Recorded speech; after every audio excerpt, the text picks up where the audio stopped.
Good afternoon. This is the third meeting of the Regional Task Force for Zika virus, and we're delighted to have the cooperation of a number of surrounding counties. We have worked with Galveston County. We have worked with Fort Bend. We are working with the City of Houston that is cooperating with Harris County. The Zika Task Force has as its co-chairs Dr. Peirce, who is the Physician Director, Emergency Medical Services, City of Houston, Dr. Hortez, who is Dean of the National School of Tropical Medicine, who is with us today but is now meeting with Vice President Gore on briefing him on the Zika crisis. Dr. Julie Graves, who is the Regional Medical Director, Texas Department of State Health Services, Dr. Mary Kendrick, MD, the Health Authority for Fort Bend, the representatives from Galveston County, as well as we have met with representatives from Montgomery County, along with representatives from the Baylor College of Medicine.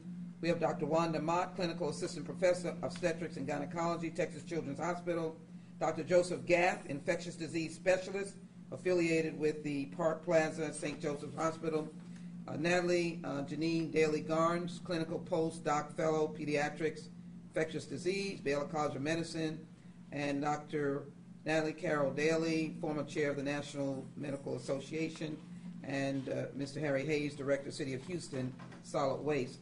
Let us first begin by indicating that we had a very important meeting. I hate to hold up a picture, but Dr. Baird was on the conference, and he is the chief of the Bacteria Disease branch, the National Center for Emerging and Zoonotic Infectious Diseases, and that's for the Centers of Disease Control. We are reporting today to ensure that the community is not lax in any way on the potential and devastating impact of the Zika virus. You will hear from my colleagues here, but let me give a summary of where we are. Zika virus now is known and documented to be able to be transmitted sexually. When we first were beginning to unveil that the Zika virus would exist, there was not that definitiveness, and basically it was the Aegypti mosquito, which carries it, and it can bite someone with the disease and then bite another person who then will get the disease.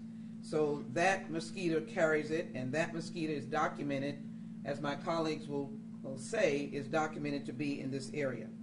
Right now we have no vaccine for the Zika virus, and as of August 10th, there were 2,000 travel-associated Zika cases in the United States, and there were 33 cases in a certain area in South Florida, which you've heard, and one in El Paso that was developed from an individual flying to South Florida.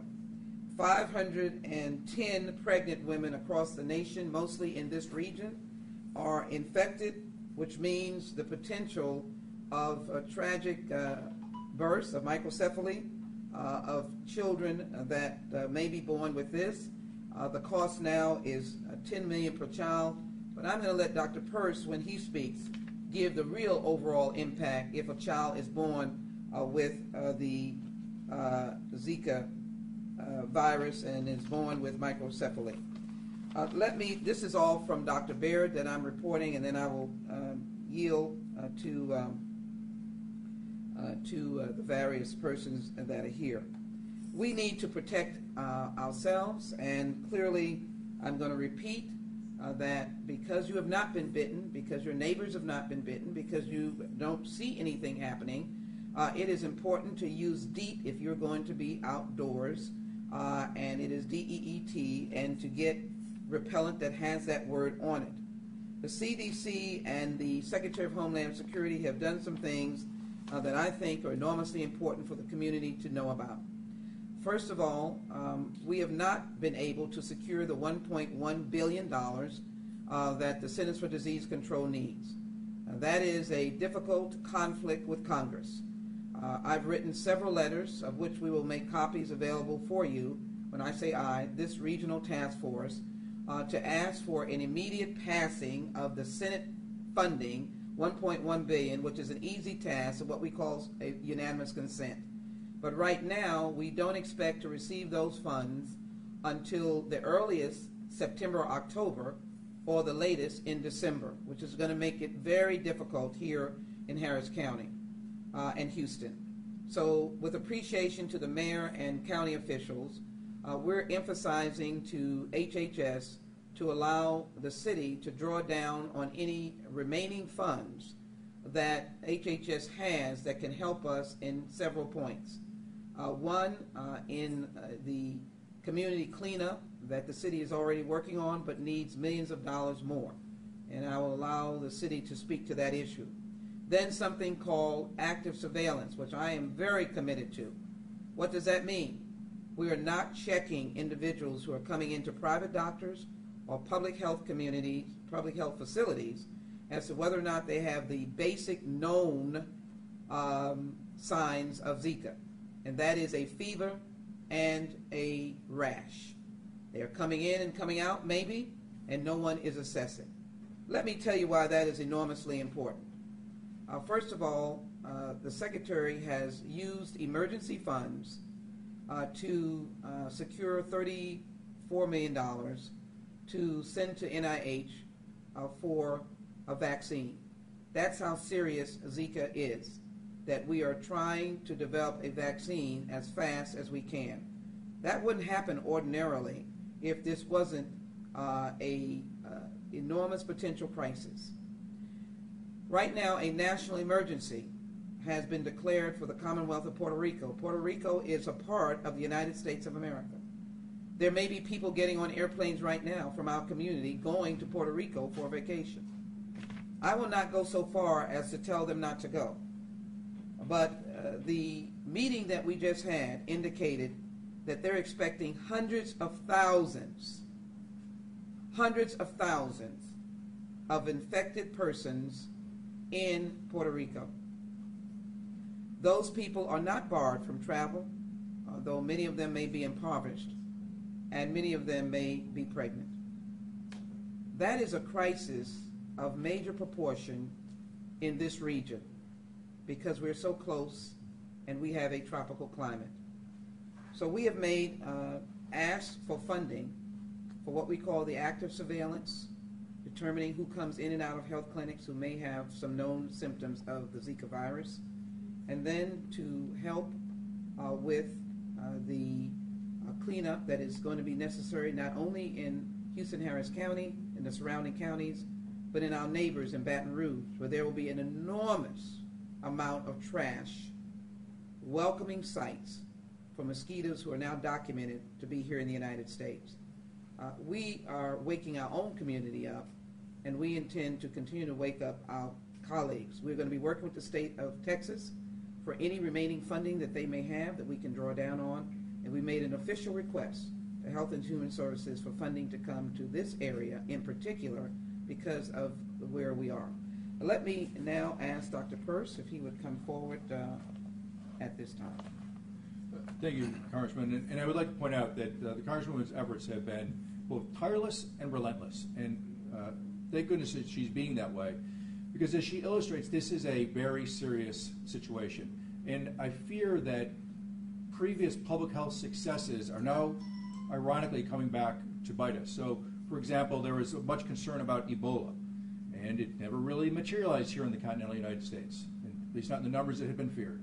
There was a lot of concern about SARS, which never really materialized here in the continental United States, and MERS, another virus that made the national headlines but never really materialized. Well, that wasn't by chance, and that wasn't by luck. That was by very dedicated and diligent and intelligent public health efforts that were able to prevent and contain those epidemics. We are in that situation again today, yet I fear that people are sort of feeling, well, this isn't such a terribly big deal because all these previous warnings turned out not to be as bad. Why should I think anything different of that? And so that's one issue. The second issue is that while we've done a great job at messaging, we have missed the mark in a couple of regards. One is, I think pretty much everybody has heard about Zika. I think pretty much everybody has heard that it can cause microcephaly and that pregnant women need to be concerned. But unfortunately, that's where the message has stopped. The rest of the message that needs to continue to be pushed is that every single one of us has to be concerned about contracting and then spreading the virus through mosquitoes. Because every single one of us, once bitten by a mosquito with the virus, our body then effectively becomes a petri dish to grow millions and millions of viruses that if we're bit by more mosquitoes, we transmit it. So while I may be a man, or I may be a woman who's not planning on getting pregnant, I still have a responsibility to my neighbors, in particular, the woman down the street who is considering starting a family, that I may inadvertently be that source of virus that winds up infecting her. And so while I may be a man or while I may be a woman not considering getting pregnant, it is still my responsibility to take this message seriously, which means I need to now look at my home and find out where mosquitoes may be breeding in my home. And I need to police my property. And if I'm a commercial property owner, I have that responsibility to the people in the neighborhood around my commercial property, and I need to police that property. Just because I'm a business owner doesn't mean I don't have a responsibility here. Furthermore, to sort of echo some of the other comments that the Congresswoman has made, is that we are now at a point in this region where we know several things. One is there are people in this community who have been infected by the virus because astute clinicians have connected the dots, had people tested, and we know about that. We also know that we have a lot of travel between Latin America and the Caribbean, and so we also know that a lot of people who are infected have no symptoms. So it's only logical to know that there are many people in the community who probably have the virus and don't even know it. And so when you combine that with our climate and the number of mosquitoes that we have and the fact that we have the Aedes aegypti mosquito that we know transmits the virus from one person to the next, we have each of the ingredients that you find in Latin America, the Caribbean, Puerto Rico, and South Florida. So there is no reason to assume that this isn't going to happen here. The thing that's different is that today we don't believe we've had any local transmission. And if that's the case, that means we still have an opportunity to be successful in our public health efforts, much like we have been successful with Ebola and SARS and MERS. It's a completely different virus. It behaves in a completely different way. It's going to require completely different tactics. But if we're ahead of the curve, we can stay ahead of the curve. The next thing that needs to happen locally is not only to continue to pursue the messaging and to continue to educate folks, make sure that everybody understands that they have a responsibility, whether they're 5 years old or 95 years old. Every single one of us has a responsibility. But we need to start doing the active surveillance to find out and stay ahead. And in the event that there should be local mosquito transmission, that we catch it right away. Because if we catch it right away, then we can do something about it. But if we wait until it's occurring and we catch it through what's known as passive surveillance, which means we just wait until somebody happens to figure it out by doing the testing, chances are the mosquito and the virus will be way ahead of us and we're going to be playing catch up. And then finally, we're really talking about asking for money to be able to do all of these things. And when we talk about the money, we're talking about, yes, millions of dollars to do this. But when you consider that it has been estimated that the cost of caring for a child with microcephaly may be as much as $10 million per child, if you multiply that times how many children in this community is it okay to get to be born with microcephaly? Well, actually, the answer to that, of course, is zero. But if you want to look at it from a financial standpoint, the investment today in preventing those cases has a huge return on investment. We're asking for just a handful of millions of dollars, right? 5 million, maybe $10 million. Well, if there's 12, 15, 20 children born in this region with microcephaly at $10 million per each one, clearly the smart money is to pay today, to spend that money today to prevent those cases. And that's if you just want to look at it from the cold position of dollars. And remember, when we talk about dollars, you completely cannot calculate the cost to that family, nor the cost to that child. A child born with microcephaly basically has had most of their quality of life taken from them, and their family will suffer for the duration of that child's life and beyond. You can't put a dollar sign on that. And here's the thing. Today, we can do something about it. Once that child is born, we lost our opportunity to prevent it.